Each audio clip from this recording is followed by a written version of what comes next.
El gran enemigo de Hércules no fue Hades, sino Hera, su madre. O bueno, en realidad ni siquiera era su madre. Y es que Zeus le fue infiel a Hera con otra mujer. Y así nació Hércules. Desde entonces ella juró destruir a ese niño. Cuando estaba en la cuna le mandó serpientes. Años después lo enloqueció y lo hizo eliminar a su esposa, Megara. Disney cambió bastantes cosas. Básicamente le dio a Hades el papel de villano que en la mitología era de Hera, aunque ella era mucho, mucho más cruel. Y Hades en realidad podía ser muy agradable. Hoy te voy a contar la verdadera historia de Hércules, más oscura, más perturbadora, y con un mensaje que me encantó y que creo que puede servirnos a muchos. El mundo está hecho pedazos. Los titanes arrasan con todo. De pronto, un trueno parte el cielo. Es Zeus, el dios más poderoso. Con sus rayos derriba a los titanes y los encierra en el Tártaro, un abismo del que nadie puede escapar. Desde ese día, Zeus gobierna el monte Olimpo, el hogar de los dioses. Años después, nace su hijo Hércules. Zeus y su esposa Hera están felices. Aunque es pequeño, tiene una fuerza increíble. Fascinado, su padre le hace un regalo muy especial. Pegaso, un caballo con alas. De pronto aparece Hades, el hermano de Zeus. A diferencia del resto de los dioses, él no vive en el Olimpo, sino en el inframundo, el lugar al que van todas las almas después de morir. Y claro, esto no le encanta. Mientras los demás dioses están disfrutando, él tiene que estar administrando a los muertos. Odia que Zeus le haya dado ese puesto. Cuando conoce a Hércules, no le simpatiza nada. Se fastidia y en cuanto puede, se despide y regresa a su reino. En la entrada del inframundo lo espera Cerbero, un perro con 3 cabezas encargado de que ningún muerto salga y ningún vivo entre. Dentro lo reciben sus 2 secuaces, Pena y Pánico, que le avisan que las Moiras ya han llegado. Las encuentra trabajando, midiendo y cortando los hilos de la vida. Con unas tijeras cortan el hilo de una joven y en ese instante su alma desciende al inframundo. Las Moiras pueden ver el pasado, el presente y el futuro. Hades les pregunta si Hércules va a arruinar sus planes de derrocar a Zeus y conquistar el mundo. Ellas miran a través de su ojo mágico y le revelan. En 18 años, las estrellas y los planetas se alinearán perfectamente. Ese será el momento ideal para que Hades actúe. Podrá liberar a los titanes y llevarlos al Olimpo para enfrentarse a Zeus. Si todo sale como lo ven,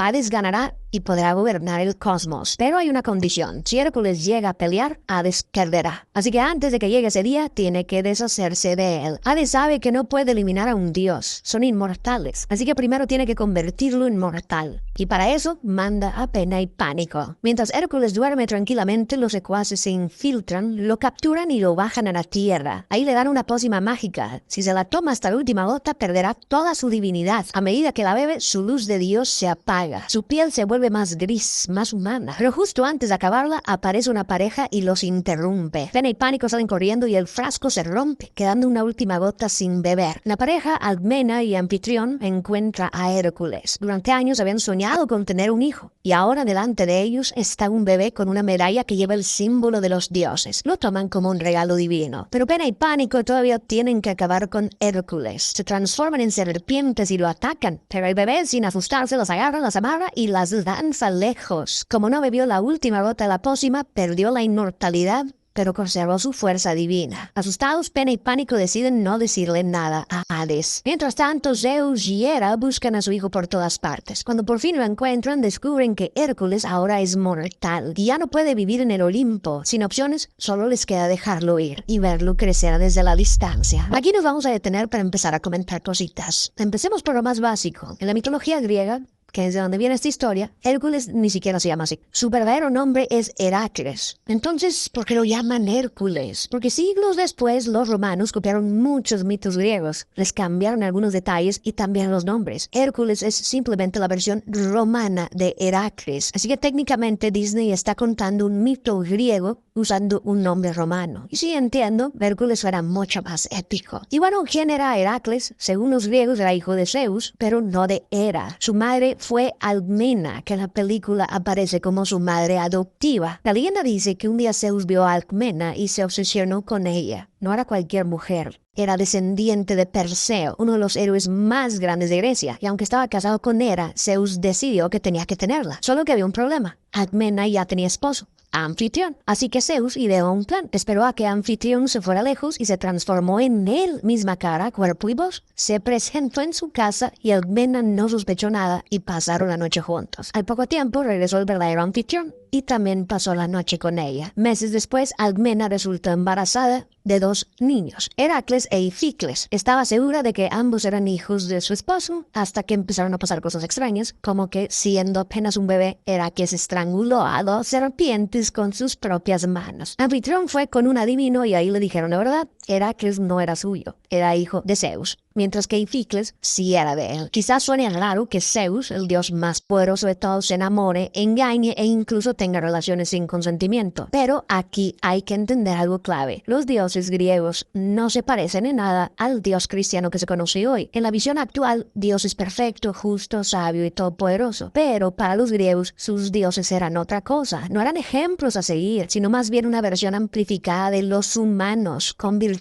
y defectos exagerados. Zeus, por ejemplo, era impulsivo, tramposo, infiel y vengativo. Tenía arranques de ira, hacía berrinches y muchas veces perseguía a mujeres y las engañaba para acostarse con ellas, como con Alcmena y como con Leda. Y Zeus se convirtió en un cisne y cuando ella no sospechaba nada, la obligó. También esta Hera, como te conté, en la película parece una madre amorosa, pero en la mitología era todo lo contrario. Era rencorosa, vengativa y cruel. Cuando Zeus la engañó y tuvo a Heracles con otra mujer, lo tomó como una ofensa personal y se dedicó a arruinarle la vida a ese niño. De hecho, fue ella quien le envió las serpientes cuando era apenas un bebé. Y como te platicaré más adelante, también fue ella quien lo condenó a la esclavitud, lo lanzó contra los monstruos más peligrosos y lo manipuló para que eliminara a su propia familia. Por eso el verdadero villano en la vida de Heracles no fue Hades, sino Hera. Pero al final ella terminará cayendo en su propia trampa. Hércules crece con unos padres que lo adoran, pero su fuerza es tan grande que no sabe controlarla y sin querer siempre termina causando accidentes. Con el tiempo, eso lo convierte en el rechazado del pueblo. Un día acompaña a su papá al mercado. Anfitrión le pide que por favor esta vez se quede quieto mientras él hace unos negocios. Hércules lo intenta hasta que ve a un señor que casi tira unas vasijas. Corre a ayudarlo, pero el hombre lo reconoce y le pide que se vaya. Luego ve a unos chicos jugando frisbee. Intenta unirse, pero lo rechaza. Hércules agacha la cabeza. No importa cuánto lo intente, nunca lo van a aceptar. De pronto el frisbee vuela hacia él, salta para atraparlo, pero choca contra una columna con tanta fuerza que ésta se tambalea, cae y arrastra a las demás como dominó. En segundos el mercado queda en ruinas. La gente lo rodea furiosa. Le gritan que es un peligro, un fenómeno. Su padre intenta animarlo, pero Hércules le confiesa que a veces siente que no pertenece aquí, como si su verdadero lugar estuviera en otra parte. Sus padres se miran y deciden contarle la verdad. Él no es su hijo biológico. No saben de dónde viene, pero creen que tiene algo que ver con los dioses, porque cuando lo encontraron, llevaba una medalla con su símbolo. En busca de respuestas, Hércules llega al templo de Zeus. Apenas cruza la puerta, un viento recorre el lugar y la estatua del dios cobra vida. Zeus lo mira con orgullo. Le dice que lo había extrañado, porque es su hijo. Hércules se queda helado. Eso significa que es un dios, pero no del todo. Zeus le explica que solo podrá volver al Olimpo si recupera su divinidad, y para eso debe mostrar que es un verdadero héroe. Tiene que encontrar a Filoctetes, el mejor entrenador de todos. Para llegar hasta él necesitará un viejo amigo,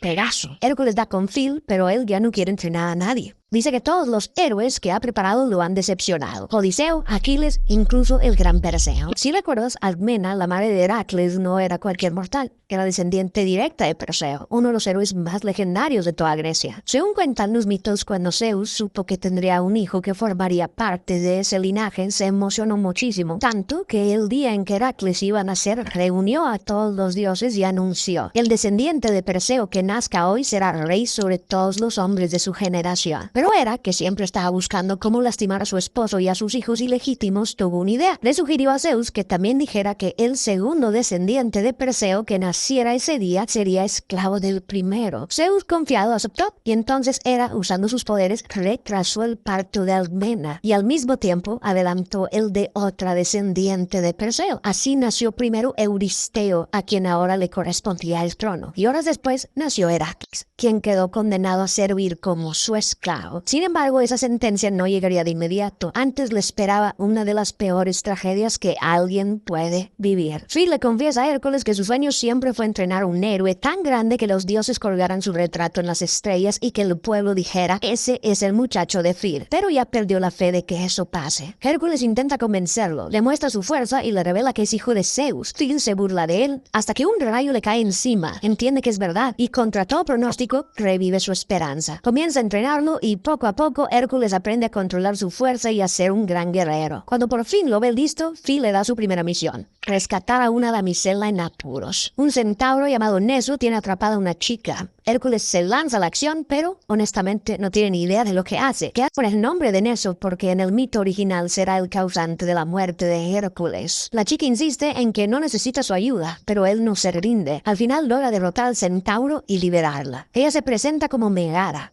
Hércules no puede dejar de mirarla. Está completamente hipnotizado. La historia de Hércules y Megara no es un invento de Disney. Heracles de verdad tuvo una esposa llamada Megara, pero su final para nada fue feliz. Todo comenzó cuando de joven a Heracles se le aparecieron dos figuras: el vicio y la virtud. Cada una le ofreció un camino. Vicio le prometió una vida fácil, cómoda y llena de placeres. Virtud, en cambio, le advirtió que su camino sería duro, lleno de retos, pero que si lo soportaba, alcanzaría la gloria, la grandeza y un legado que sería recordado para siempre. Heracles eligió a virtud, y con esa decisión empezaron a aparecer las pruebas. Un día se entera de que la ciudad de Tebas ha sido derrotada por las Minias, y él siente la necesidad de ayudar. Reúne un pequeño ejército, contraataca y los vence, lo que devuelve la paz a la ciudad. Y como agradecimiento, Creonte, el rey de Tebas, le da a su hija Megara como esposa. Juntos tienen hijos y por un tiempo parecen felices, pero Hera, que lo sigue odiando, no piensa permitirlo. Le envía un ataque de locura que lo lleva a eliminar a sus hijos y, según algunas versiones, también a Megara. Unos dicen que les disparó flechas, otros que los arrojó al fuego. Cuando Heracles recupera la razón, se da cuenta de lo que ha hecho y queda completamente hundido en la culpa y la tristeza. Sin saber qué hacer, acude al oráculo de Delfos, es decir, a una sacerdotisa que, según creían, tenía conexión directa con el dios Apolo y que les daba respuestas a sus dilemas y problemas. Ahí el oráculo le dice que para poder expiar sus pecados debe convertirse en sirviente del rey Euristeo, su propio primo, aquel que Hera hizo nacer primero y que se quedó con el trono. Heracles deberá servirlo durante 10 años y cumplir cualquier encargo que él le imponga. Sin embargo, lo que Heracles no sabe es que en realidad el oráculo está bajo la influencia de Hera, y ella va a aprovechar para someterlo a 12 castigos extremos. Meg se interna en el bosque y se encuentra con Hades. Él está molesto. Meg debía convencer a Neso de unirse a su guerra contra Zeus. Ella le explica que no pudo porque apareció un tal Hércules. Pena y pánico se alarman. Hades estalla. Tenían que eliminarlo. Hércules podría arruinarlo todo. Ahora tendrá que pensar cómo deshacerse de él. Mientras tanto, Phil lleva a Hércules a Tebas, una ciudad llena de crimen, monstruos y terremotos. El lugar perfecto para ser un héroe. Si te fijas, en la misma Tebas que en el mito Heracles liberó de los Minias, que gracias a eso terminó casándose con Megara. De pronto, Meg llega corriendo pidiendo ayuda. Dos niños están atrapados bajo una roca. Hércules no duda, sale disparado y los libera. Pero no eran niños. Eran Pena y Pánico disfrazados, enviados para llevarlo directo a una trampa. Y funciona. Del fondo de una cueva sale una hidra enorme lista para destrozarlo. Hércules le corta la cabeza, pero de la herida brotan dos más. Y cada vez que corta, el monstruo se multiplica. No puede seguir así, cambia de estrategia. Golpea una roca y la hace caer sobre la bestia, aplastándola. El pueblo está en aplausos. Y a partir de ahí, cada vez que hay un problema, llaman a Hércules. El toro de Creta, el león de Nemea, las aves del Estínfalo, uno tras otro los vence todos. En realidad, todos esos monstruos que vemos en la película están sacados directamente del mito original. Cuando Heracles llegó con el rey Euristeo, su primo, este le impuso 12 labores que debía cumplir si quería expiar su pecado, el de haber eliminado a su familia. Entre las más famosas están eliminar a la hidra de Lerna, vencer al león de Nemea, capturar al toro de Creta, atrapar al jabalí de Erimanto y traer del inframundo a Cerbero, el perro de 3 cabezas que lo custodia. Y cuando Hades se entera de esto, bueno, ya llegaremos a ese momento. Estas eran tareas consideradas imposibles, pero aún así, Heracles logró superarlas todas. Y aquí viene un dato interesante. Aunque todos lo conocemos como Hércules o Heracles, en realidad su nombre de nacimiento era Alcides, en honor a su abuelo paterno Alceo. Sin embargo, conforme fue superando cada prueba que Hera le imponía, recibió el nombre de Heracles. Heracles, que significa la gloria de Hera. Es decir, que irónicamente fueron los intentos de Hera por destruirlo los que lo llevaron a la grandeza y lo convirtieron en una leyenda. Con esto empezamos a ver que la historia de Hércules tiene un significado mucho más profundo. Se trata de un mortal que fue puesto a prueba una y otra vez y que en vez de quebrarse eligió enfrentar cada obstáculo y convertirlo en un escalón hacia la grandeza. Se trata de la historia de un hombre que no se dejó abatir por las dificultades, por más imposibles que parecieran, que la vida en forma de Hera le arrojaba y las transformó en oportunidades para crecer. En poco tiempo, Hércules se convierte en una celebridad. Todos lo aman, todos menos Hades. Solo le quedan 24 horas para iniciar su rebelión contra Zeus, y Hércules sigue arruinándole los planes, así que decide jugar su última carta. Meg quiere enviarla a descubrir cuál es la debilidad de Hércules, pero ella se niega, no quiere lastimarlo, y aunque no lo admite, empieza a sentir algo por él. Pero Hades le recuerda que no tiene opción. Desde que entregó su alma para salvar a su novio, ella le pertenece, y para rematar, le recuerda cómo le pagó a su novio, yéndose con otra. ¿Todavía no aprendes a no jugarte la vida por un hombre? Le ofrece un trato. Si le consigue la debilidad de Hércules, le dará lo que más desea, su libertad. Mientras tanto, Hércules llega al templo de Zeus para contarle todo lo que ha logrado, las victorias, la fama y los aplausos. Está seguro de que ya es un héroe y que merece un lugar en el Olimpo, pero Zeus lo frena. Le dice que sí, ha hecho cosas grandes, pero aún no es un héroe verdadero, que la fama y el reconocimiento no bastan. Ser un héroe es algo mucho más profundo, y es algo que tendrá que descubrir por sí mismo. Más tarde, Meg se encuentra con Hércules. Pasan el día juntos. Caminan, se ríen y se divierten, tanto que a Meg empieza a preocuparle. Se recuerda que tiene una misión. Con cuidado le pregunto si tiene alguna debilidad,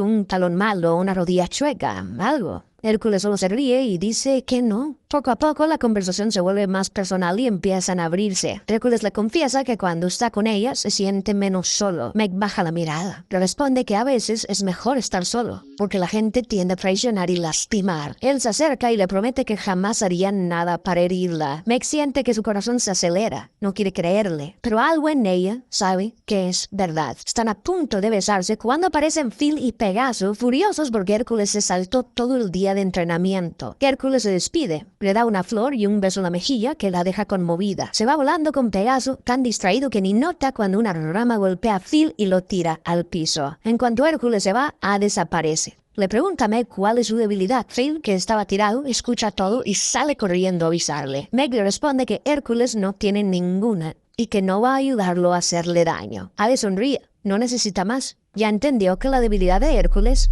es ella. Aunque la película de Disney y en otras como Furia de Titanes o en videojuegos como God of War pintan a Hades como el gran villano, la verdad es que no era tan malo, o al menos no más que el resto de los dioses del Olimpo. En la versión de Disney dicen que está resentido porque Zeus lo mandó a cuidar el inframundo, pero según la mitología no fue así. Los tres hermanos, Zeus, Poseidón y Hades, se rifaron los reinos. A Zeus le tocó el cielo, a Poseidón el mar y a Hades el inframundo. Y él lo aceptó sin quejarse ni enojarse. Incluso hay historias donde Hades aparece como alguien justo e incluso compasivo. Una de las más famosas es la de Orfeo y Eurídice. Orfeo era un músico tan talentoso que según decían podía encantar a cualquiera, incluso a los animales y a las piedras. Amaba profundamente a Eurídice, su esposa, pero un día ella muere de forma trágica y su alma baja al inframundo. Desesperado, Orfeo decide ir hasta el reino de los muertos para recuperarla. Cuando llega frente a Hades, toca su lira y canta con tanta tristeza que logra conmoverlo. Y Hades acepta dejarla ir, pero le pone una condición. Orfeo debe caminar delante de ella y no mirar atrás hasta que ambos estén fuera del inframundo. Orfeo acepta y sube el camino siguiendo los pasos de Eurídice detrás, pero justo antes de salir la duda lo vence, se voltea y en ese instante ella desaparece para siempre. Otra historia es la de Heracles y su última labor, capturar a Cerbero, el perro que custodia la entrada al inframundo. Pero en vez de intentar robárselo a escondidas, Heracles baja y le pide permiso directamente a Hades, prometiéndole que se lo devolverá cuando termine. Hades acepta, pero con una regla: no puede usar armas para atraparlo, y así lo hace. Heracles lo captura con sus propias manos, lo lleva ante el rey Euristeo y con esta última labor cumplida, finalmente obtiene su libertad. Pero claro, no todas las historias de Hades son tan positivas. La más famosa y también la más polémica es la de su relación con Perséfone, la hija de Deméter, la diosa de la agricultura y las cosechas. Un día Perséfone está en un prado recogiendo flores cuando de repente la tierra se abre y de ahí sale Hades. Él la toma y se la lleva al inframundo para convertirla en su esposa. Cuando Deméter se entera, la consume la tristeza. Deja de cuidar la tierra, las plantas mueren y llega una hambruna. Los humanos sufren y los dioses empiezan a preocuparse, así que Zeus tiene que intervenir. Al final llegan a un acuerdo. Perséfone pasará una parte del año con su madre y otra con Hades. Según los griegos, así nacen las estaciones. Cuando Perséfone está en el inframundo, Deméter se entristece tanto que la tierra deja de dar frutos y todo se marchita. Es el otoño y el invierno. Pero cuando su hija regresa, la tierra vuelve a florecer. Es la primavera y el verano. Así que bueno, Hades no era un santo, pero comparado con lo que hacían los demás dioses, para nada era el malo de la historia. De hecho, para los griegos era de los dioses más estables y razonables. Su drama con Perséfone es de las pocas historias conflictivas que tiene, y aunque era el dios del inframundo, no lo veían como malvado, sino como alguien serio y justo que cumplía con su trabajo de manera responsable. Phil alcanza a Hércules y le advierte: Meg te está traicionando, pero Hércules no quiere huirlo. Se enfada Espada da un manotazo y sin querer lo manda volando. Phil, dolido, se marcha. Entonces aparece Hades, le muestra a Meg encadenada. Le dice que si quiere salvarla, tiene que renunciar a sus fuerzas durante 24 horas. Hércules acepta, pero con una condición. Si algo le pasa a Meg, el trato se rompe. Meg le suplica que no lo haga, pero él acepta el trato y siente cómo su fuerza desaparece. Hades cumple su parte, libera a Meg y le agradece por sus servicios. Hércules la mira, herido. Sabe que lo traicionó. Ella intenta explicarse, pero él no quiere escuchar. Las estrellas por fin se alinean. Después de 18 años, Hades pone en marcha su plan. Liberar a los titanes y arrasar con el Olimpo. Pero antes aprovecha que Hércules está débil. Envía a un cíclope para acabar con él. Sin su fuerza, Hércules apenas puede mantenerse en pie. Esta escena está inspirada en un mito real,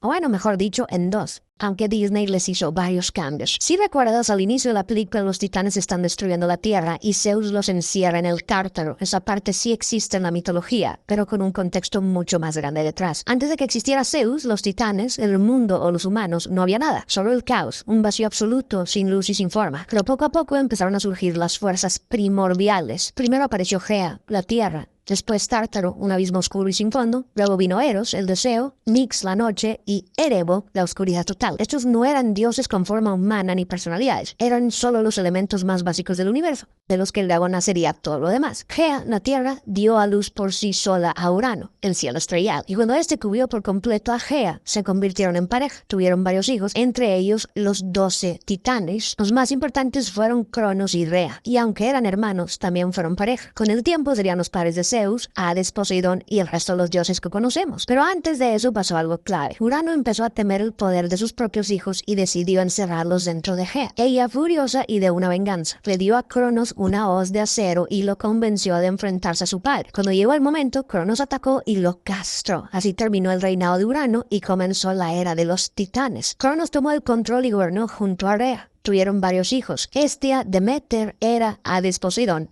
y Zeus. Pero la historia se repite. Cronos, igual que su padre, temía que sus hijos lo derrocaran, y para evitarlo se los tragaba uno por uno al nacer. Rea estaba devastada, así que cuando quedó embarazada de su último hijo, Zeus decidió engañarlo. En lugar de entregarle al bebé, le dio una piedra envuelta en mantas. Cronos, sin sospechar nada, se la tragó. Mientras tanto, el verdadero Zeus crecía a salvo, escondido en una cueva. Años después, ya de adulto, planeó su venganza. Con ayuda de su abuela Gea, le dio a Cronos una poción que lo obligó a vomitar a todos sus hijos, y estos estaban listos para luchar. Los 6 hermanos se unieron y comenzó la titanomaquia, la gran guerra entre los dioses olímpicos y los titanes. Los titanes eran fuertes, pero los dioses tenían un plan. En medio de la guerra, Zeus bajó al Tártaro y liberó a los cíclopes, gigantes de un solo ojo que Cronos había encerrado. En agradecimiento, los cíclopes les regalan unas armas: a Zeus el rayo, a Poseidón el tridente y a Hades un casco de invisibilidad. Con esto la balanza se inclinó. Después de 10 años, los dioses vencieron. Los titanes no murieron, pero fueron encerrados en el Tártaro. Cronos fue derrocado y empezó la era de los dioses del Olimpo. Y justo ahí es donde arranca la película de Hércules, con los titanes capturados y Zeus gobernando. Pero la mitología también habla de otra era. Esta vez no contra los titanes, sino contra los gigantes. Según la profecía, los dioses no podían eliminar a ningún otro gigante sin la ayuda de un mortal. Ese mortal fue Heracles, y gracias a él, el Olimpo volvió a ganar. Así que básicamente Disney tomó 2 guerras distintas, contra los titanes y contra los gigantes, las mezcló y las convirtió en una batalla más épica. Hércules logra vencer al cíclope, pero una columna empieza a desplomarse. Meg lo ve y corre para apartarlo.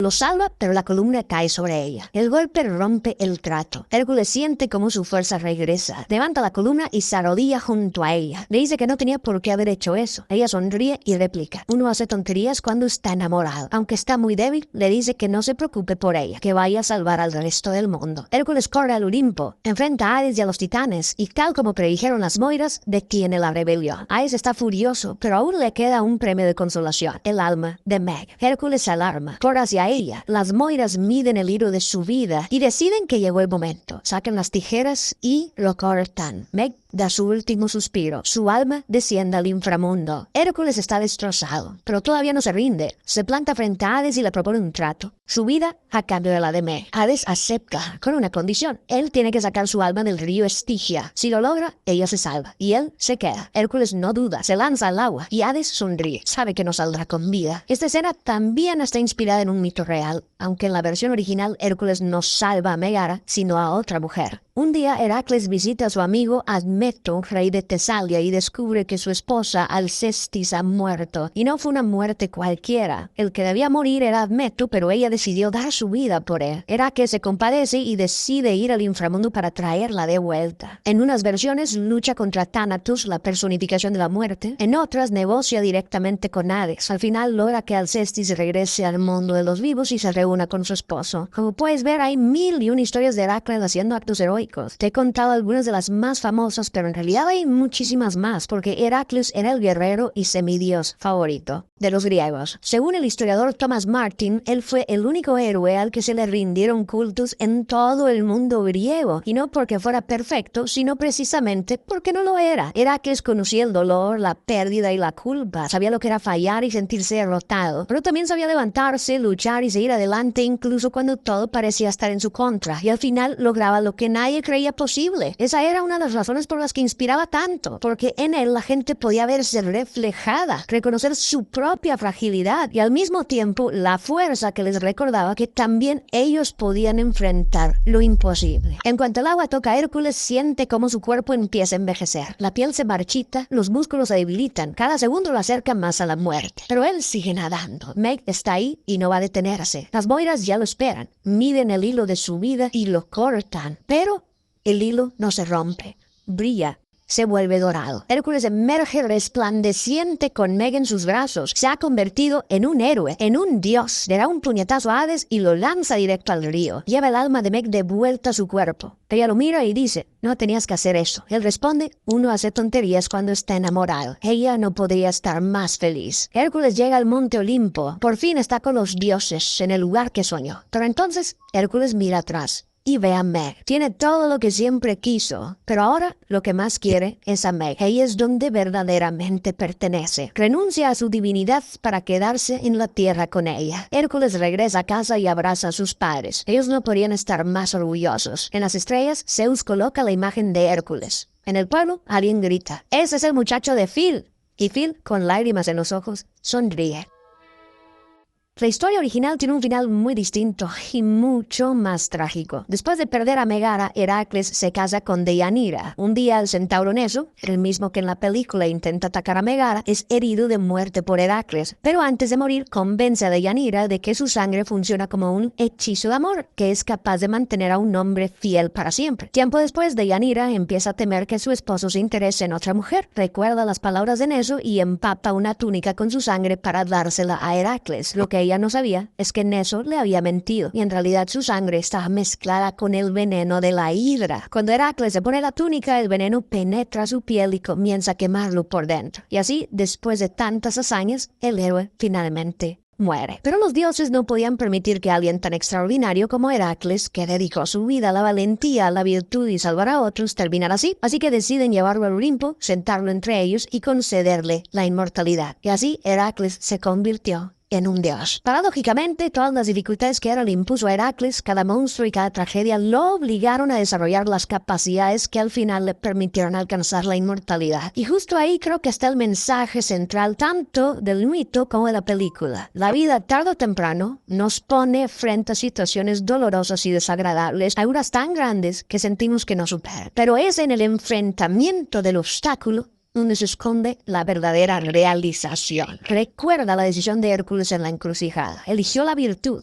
Un camino largo, duro y lleno de pruebas. Creo que al final le dio honor, propósito y una satisfacción que ninguna comodidad podía ofrecerle. Y así fue, como dijo el emperador Marco Aurelio, el obstáculo es el camino. Lo fácil seduce, pero rara vez transforma. El carácter no se forja en la comodidad, sino en la dificultad. Y la verdadera grandeza, la que perdura, siempre está del otro lado del obstáculo.